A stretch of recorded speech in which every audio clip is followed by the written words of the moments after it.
In this project, we're going to attempt to create the three visible surfaces of a block. Call it a toy block, if you will, but I'd also call your attention that in almost any given Yellow Pages, if you flip through it, you'll see 10 to 12 companies use this graphic for their logo, with possibly a company with 3 letters in it.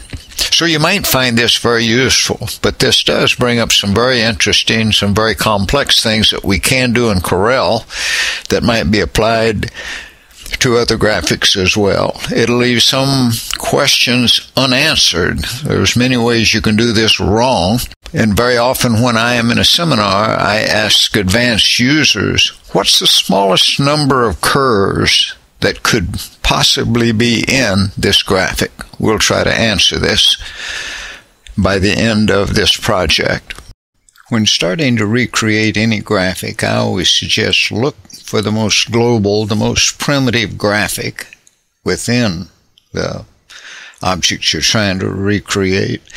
Probably the most obvious here is not the one we want. We see some skewed rectangles, and we could indeed just take some squares and skew them and angle them and rotate them and possibly put this together, but I don't think it's the simplest solution.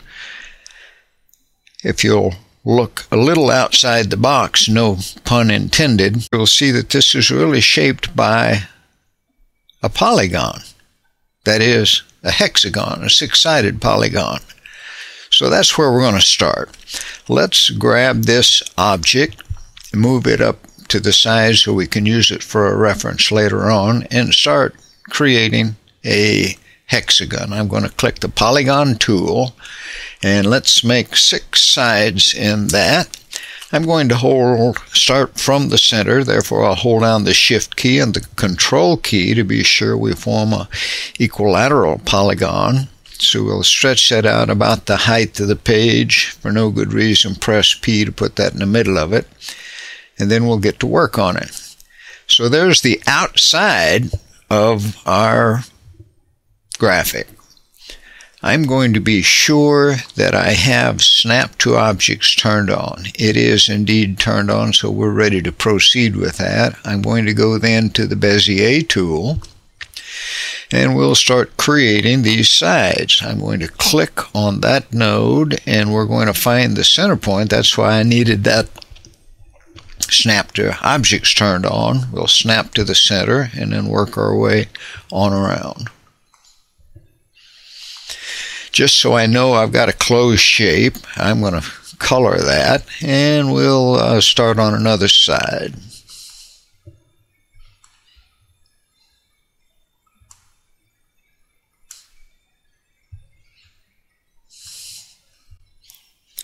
Before I create that third and final side, I'm going to color the hexagon red.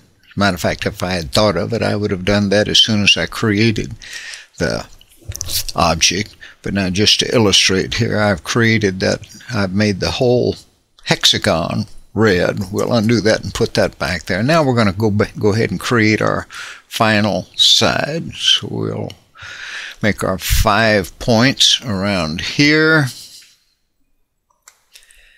And we'll fill that with possibly a dark blue. And then we'll get to work with putting our letters on here.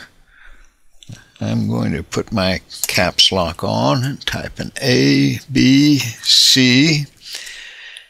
I'm going to select those, and let's put that possibly in Arial black. And then I'm going to break that apart with Arrange and break Artistic Text apart, or Control K would have done the same quicker.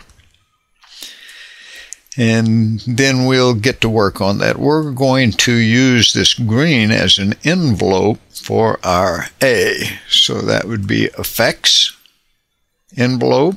That'll call up our envelope docker. And I'm going to tell it that I would like to create an envelope from this green part. And then I'm going to apply that. We'll hold down the control, tap the space bar to select that, and then move that in here about where we want it.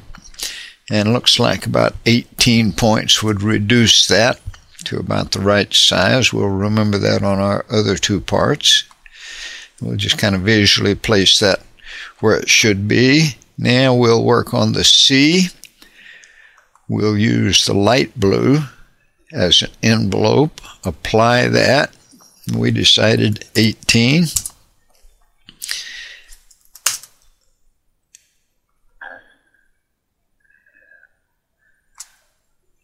And finally our B.